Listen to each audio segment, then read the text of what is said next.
One.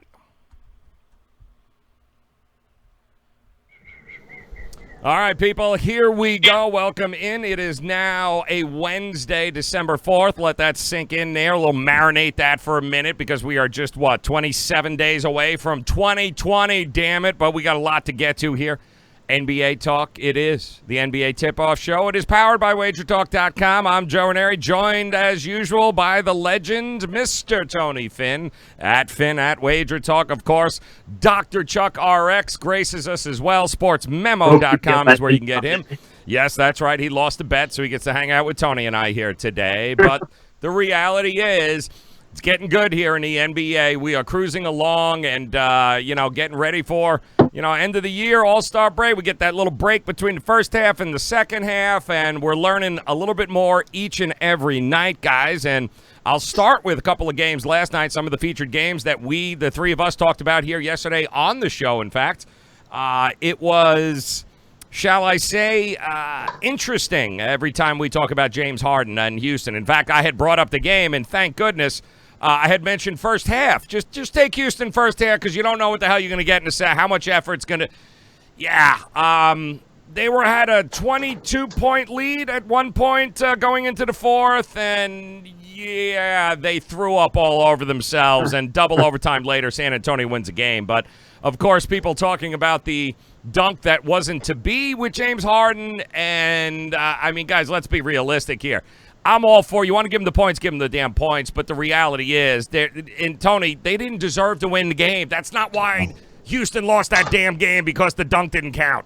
If there's an Achilles with this Houston team, and it's not going to get better, and that unless they do something player personnel wise, and that is they don't have the best bench in the NBA, right? So if there's a team that's going to, if there's a team that's going to give away a lead, and not on purpose, I'm not saying they're giving away, have a lead taken from them, Houston's one of those teams. Absolutely, yeah. I mean, listen, Dr. Chuck, wasn't the reason they lost, man. It's, give me a break, man. You can't be squandering 22-point leads to San Antonio without Marcus Aldridge. Right. Oh. Yeah, talk about going into a corner and just throwing up all over yourself. Like you said, I guess to the point of what's causing people to want their money back and change the outcome of the game, and Rockets want to replay that sequence, et cetera, I'm still amazed that we're 27 days away from 2020, and when we can see it on a screen, and everyone can see it on a screen, that we can't just say, nope, it's wrong. Yep. Fix it. Exactly. And, I guess I'm new school as far as this goes, but every single Sunday, they show us a replay. It happens. We see it happens, and then the ref comes out and tells us, well, actually, because of this and this and this, it's in the black letter law. Yeah, it happened. And so, I don't know. I mean, I don't. First off, I don't know how three referees don't see a ball go through the net. And second off, how do you lose by 18 points in the fourth quarter to those Spurs? It's sad. It's absolutely sad. But if you had the first half, you profited. Congratulations there. You also, and congratulations to you, Dr. Chuck, yesterday. We did talk Orlando a little bit there. I know that you were you looked at that game, and I know you definitely were leaning Orlando there as one of your plays. How'd you do last night altogether? So, I liked Orlando because I didn't understand why the Wizards would be favored in that spot. I didn't like the spot. I didn't like no Thomas Bryant, and I liked the over more.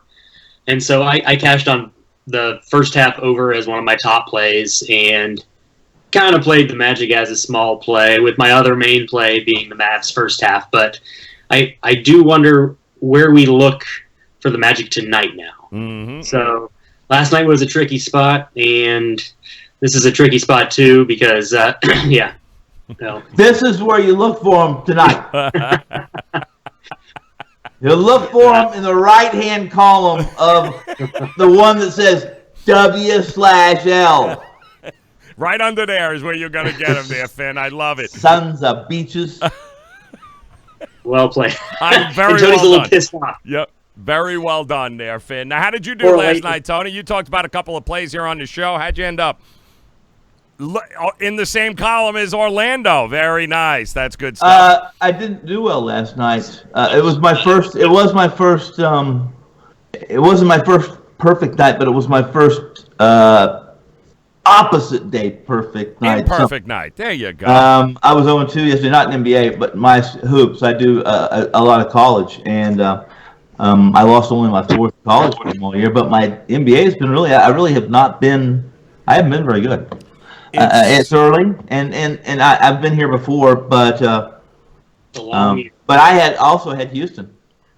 -6. Yes.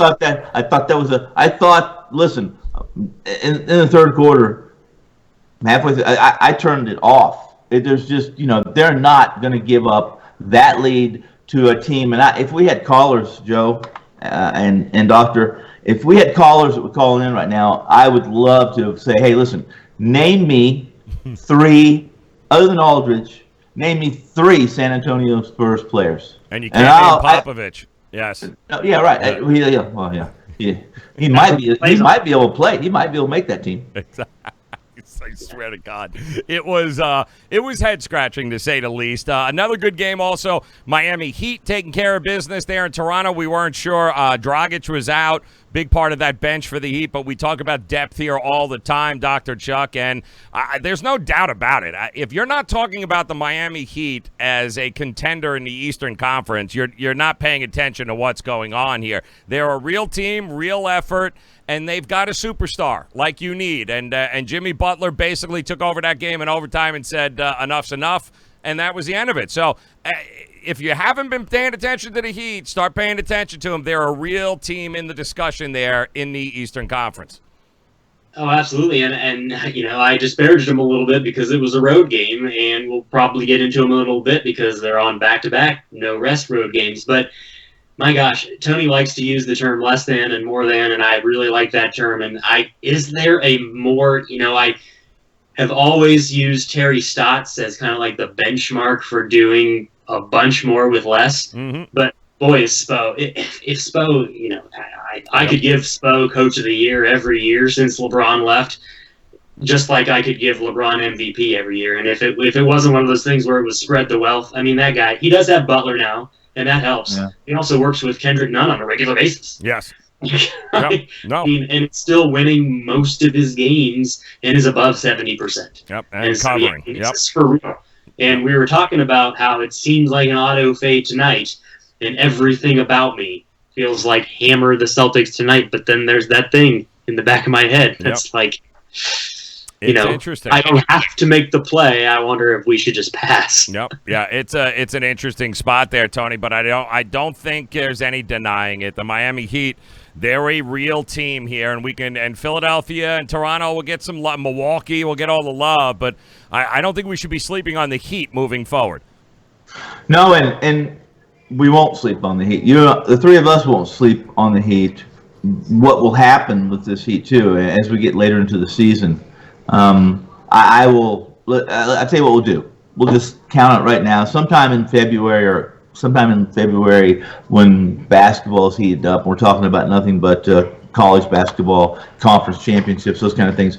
We'll check to see what Miami's record is against the West. Yeah. Because as long as they're in the East, they're going to play the role, and they're going to be perceived as one of the elites as well if they continue to play like they're playing. I agree. Yep, and they beat Toronto at home. They beat Milwaukee at their place. They're winning some of these games on the road against better competition, and they've lost a couple. But Jimmy Butler brings a different dimension, a certain toughness to that team that those kids are looking up to him. It's all about fit there, Finn, and. That's like looking up to me. I'm not a role model. Yeah, but he's actually embraced it a little bit. He's not alienating himself from these kids, and they're actually, it's like, wow, we get to play with Jimmy, and they're raising their game. And I've always said the thing that made the greats great is that they made everybody else around them better. He's doing that right now. Pat Riley has got some clauses in his contract. Old school Pat is his. This is the deal. Says he probably pulled Jimmy over. I had this picture I saved. I don't know, somebody sent it to me from Miami that deals that a beat writer that works with the Heat and the Marlins, etc. But it's like those two are like fathers. This picture is, you should say. Nope. I know that they're probably not blood related, but man, it's amazing what Pat Riley's done, some of the players he's done, and if he can get this kid, and I call him a kid because he is a kid, Right. To behave himself and behave with his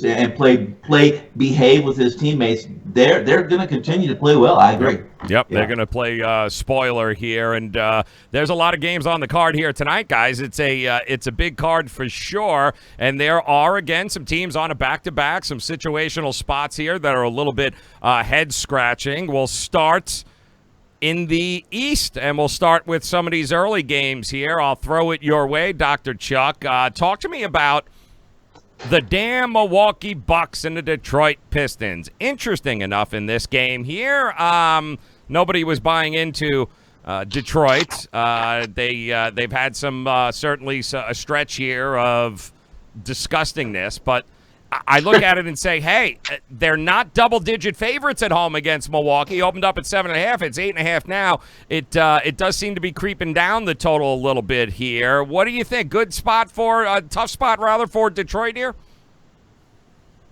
Yeah, so I like that it's creeping down a little bit because I am ready. I was ready at 225, and I'll be more ready if it drops down below 224 to hit that over. But it's interesting. These are the two best teams, and to channel a little bit of Hakeem, these are the two best teams with net efficiency rating last 5 games. The Bucks are at 21, and the Pistons are at 17. Yeah. And it isn't because they're hammering on defense. It's because they're slaughtering on offense. Both of their defensive ratings are over 100, and they're still at 21 and 17 in efficiency rating. But I like much more the total in this game.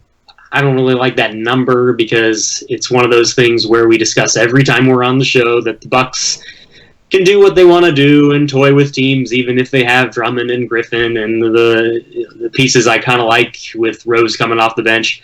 You got Kennard, that's a game time decision, who really I do want to be in that game for the over.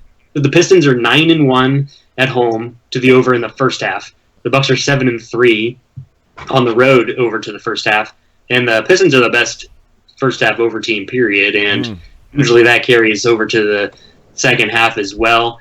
But the total's only, I think it dropped, first half looks like it dropped from 110 to 109 and a half. Yep. And, I mean, last 5 games, both teams' assist to turnover ratio is over 2. There's 3 teams over 2. They're both shooting, their EFG percentage is 59 and their true shooting percentage is 61. I mean, it's basically, if anyone decides to play defense, I guess I'll be screwed. But sure looks like 120 to 115 to me. Well, you had Detroit off a big win in Cleveland last night, Tony. The Bucks, 12 games in a row, man. It's 12 and counting. Are you shocked the number is as low as it is right now? I am, for several reasons. I don't care that Milwaukee's. I don't care that somebody's going to say, "Hey, listen, they're tired," or "It's going to be road weary," whatever the case may be.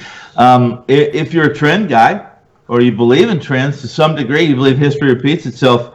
I think Milwaukee's perfect. 8-0-1 or 9-0, depending on the number you have against the spread in the last 9 meetings between the two. And earlier this season, they were 12.5-point home favorites and won by 14. I think it was 104-90. So it is this. They're so much better than Detroit at every position, save maybe if you like Drummond and what Drummond uniquely does on a basketball court. Better than most players, and that's why he's playing still.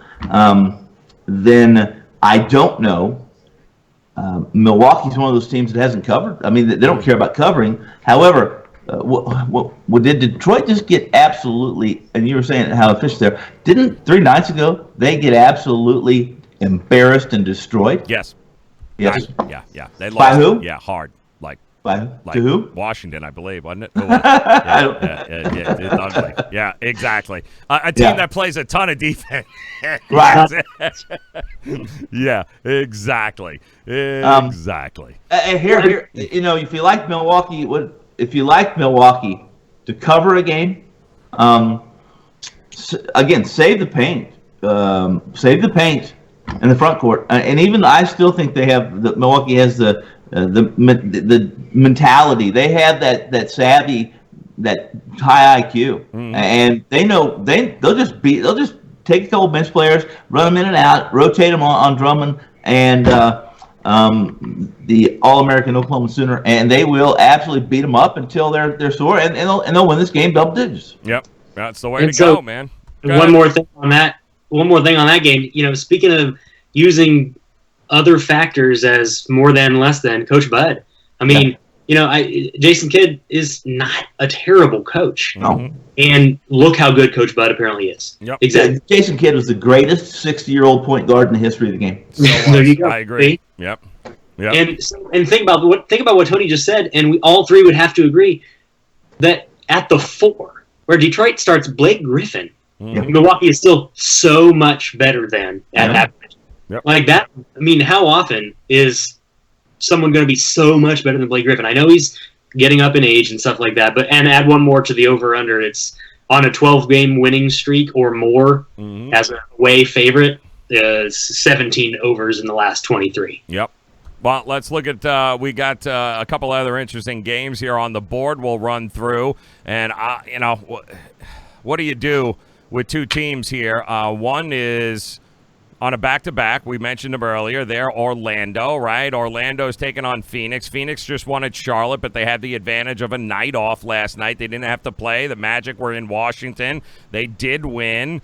Phoenix is having trouble getting all the guys that they want on the floor to perform at the same time here. And Tony, I'll start with you. Ricky Rubio, he's got this hand thing. He's questionable. DeAndre Ayton, Aaron Baines are out for different reasons. Devin Booker is the only offense. Like, I don't know what to make. I'd love to back Phoenix here, but do you trust them in this spot? I backed them in my free play. You can find that at WagerTalk, everybody. Either the free plays or on my homepage. For several reasons, I backed them because if there's a coach that does a good job, and I don't know how much our listeners or anyone for that matter know about Monte Williams, but he's really a player's guy and does a great job bonding players and finding out what their strengths are. And this Phoenix team came out gangbusters. They did 1-6 now. I think they're on a 1-6 run, if I'm not mistaken. After they after they put the turbos on and came out of the gate, but they're learning a little bit how to win without, or at least how to play more efficient without Rubio, and they've overcome the loss of Diallo and Ayers. They have, and this is a team that has the ability to play at a tempo that the Magic do not want to play at, right? Can't play at, and and even though it's this early in the season on the second leg of a back-to-back, I like Phoenix here. All right, what do you think there, Dr. Chuck? You back in Phoenix here? You like them in this spot? Day off, a little better rested there, and Orlando. Let's face it, they're not exactly crushing it. So, we were all joking earlier, throwing up the L sign for the Magic. But I'm going to use this game to just watch and learn. I don't know. I want to know more from tonight about whether or not Phoenix got that win because of Charlotte's unbelievable inability to close out a game, and whether or not Orlando got that win last night because Washington just couldn't even stop them no matter who was shooting. We discussed one of the reasons that the Wizards maybe should have been the side that people were looking towards last night was because of the injuries. I mean, Gordon's back, but does Orlando? Tony's point, does Orlando have any business scoring 127? Well, when you hit 15 of 30 3-pointers. And listen, you asked me how they won that last night. Listen, they don't shoot that well from 3-1. They were 15 for 31. Yep. But Washington allows that on everybody. Oh, of course. Well, no. I mean, listen, I promise you that I can't hit 15 and 31 even against Washington's defense. But all pro players can. There's only 360 of them.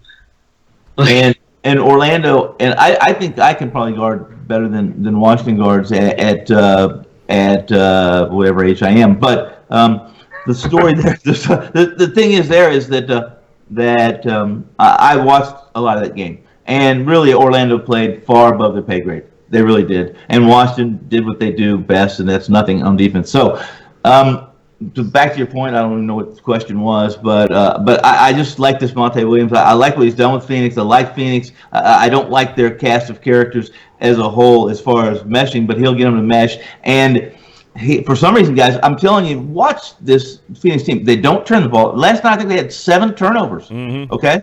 And that's Monte Williams. That is a guy that says, listen, if you're going to lay down and take a pee because Shaq came out of the stands and threatened to kill you, don't turn the ball over. Just hold on to that ball for. And there's guys like Ty Jerome who no one really know about. Yep. And here's a guy who played 12 minutes, I think 13, 14, 12 minutes last night. I can't remember what it was. 4 points, 4 assists, 3 steals. How many turnovers? None. Yep.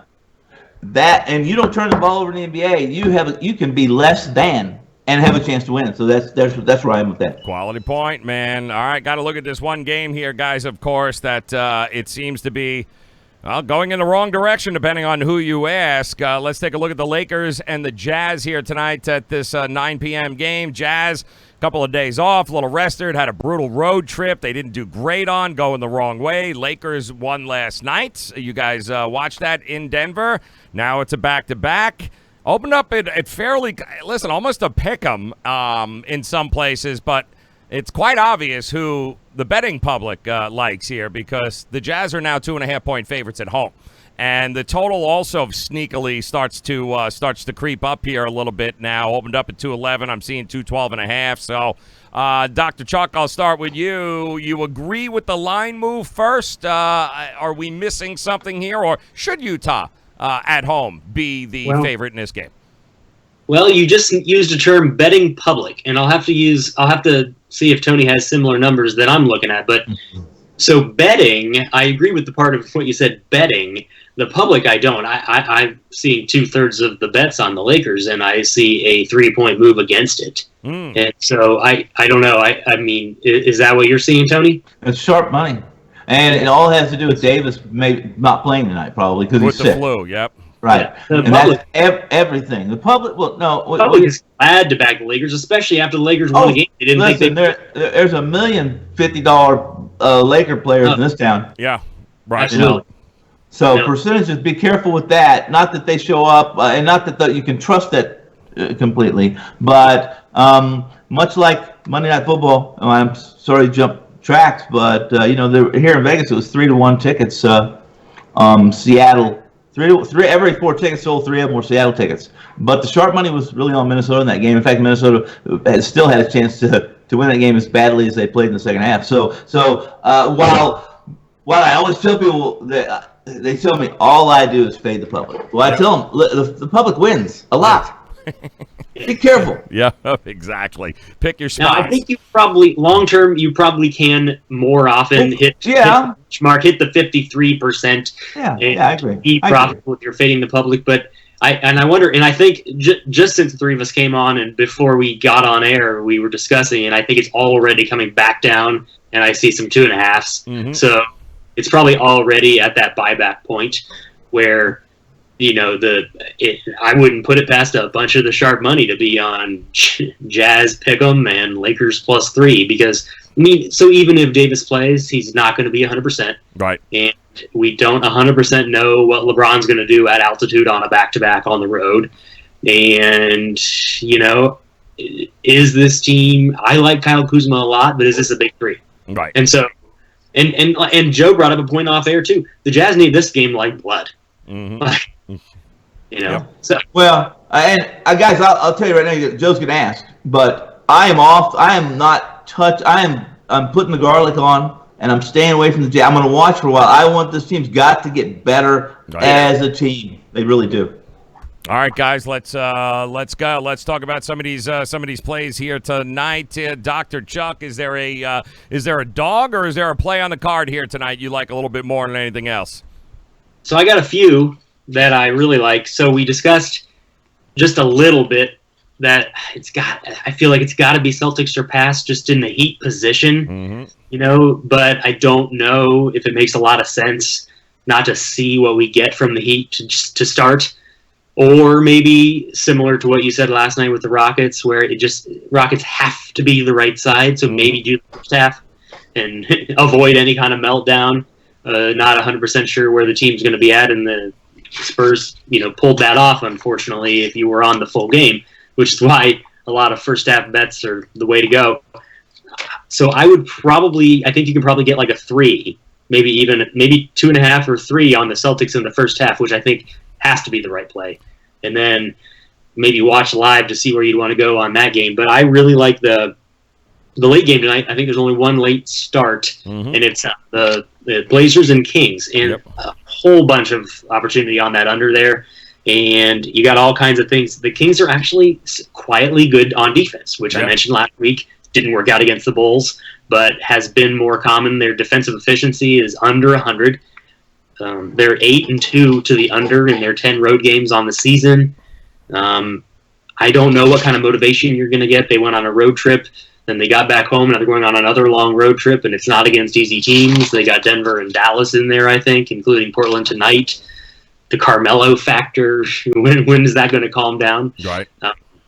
But also, specifically first half. So I like the full game under 217, but really the first half where you got the Kings are 15-4 to the under on the first half of the season. There you go. And even better on the road. And so I love the first half under there as well as the full game under, and then a couple of the other things that we mentioned, including like the Pistons Bucks first half over, full game over. Yeah, it's funny too. The Kings 41-20-1 to the under in their last 62 overall. They're also 33-14 to the under in the last 47 between these two teams. 18-5 to the under in Sacramento's last 23 trips to Portland. Like, damn, people.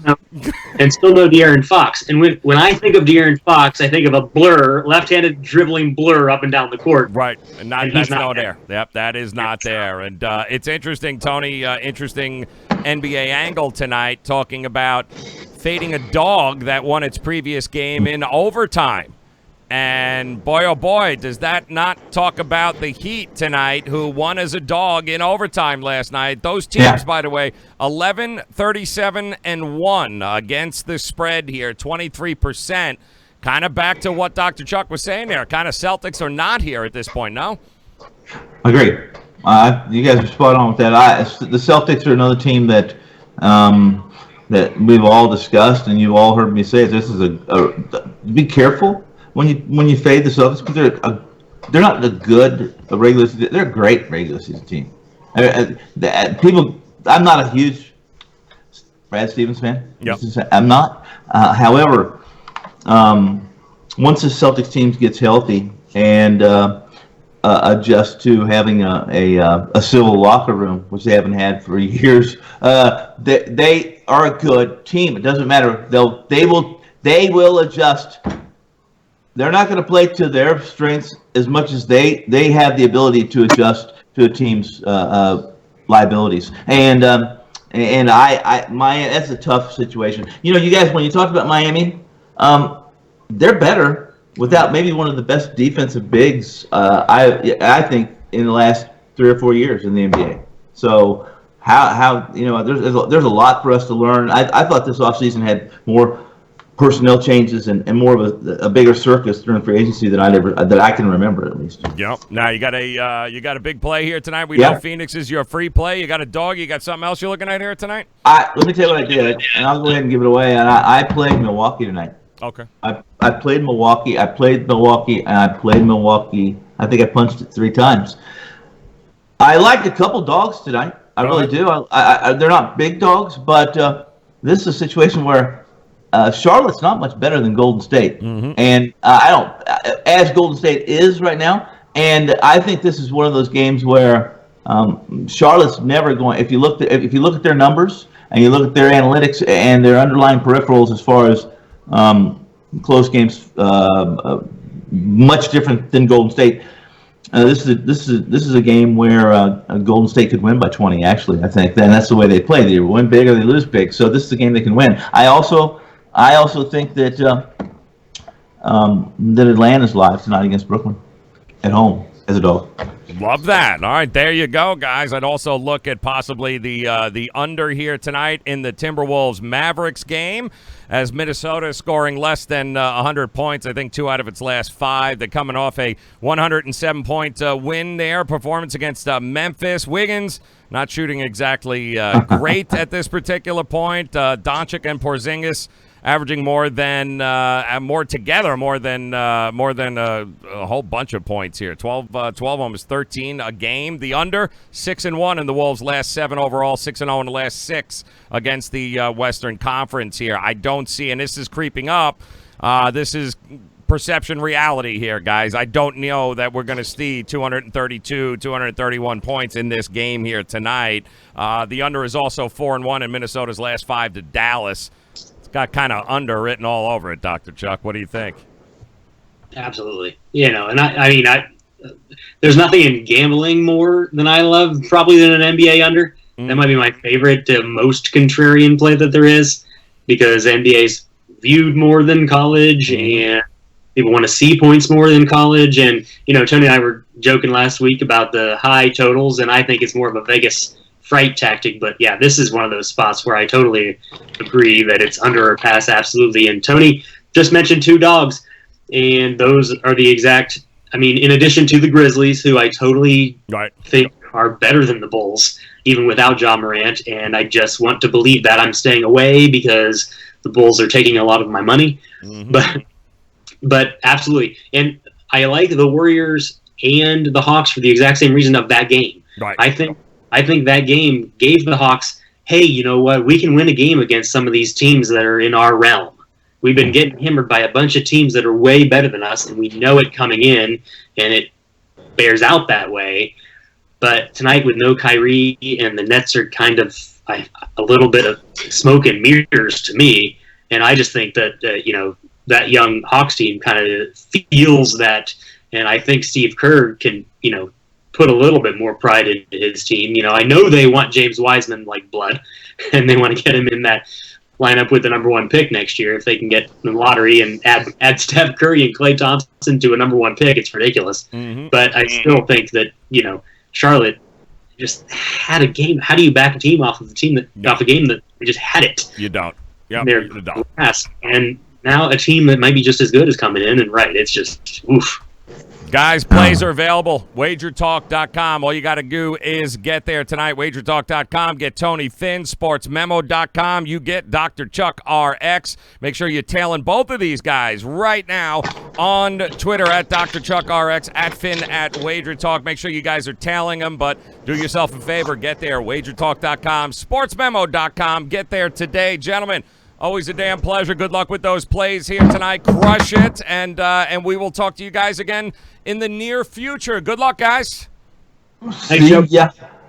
Tony Finn, Dr. Chuck RX, WagerTalk.com. Get there, guys. Bam.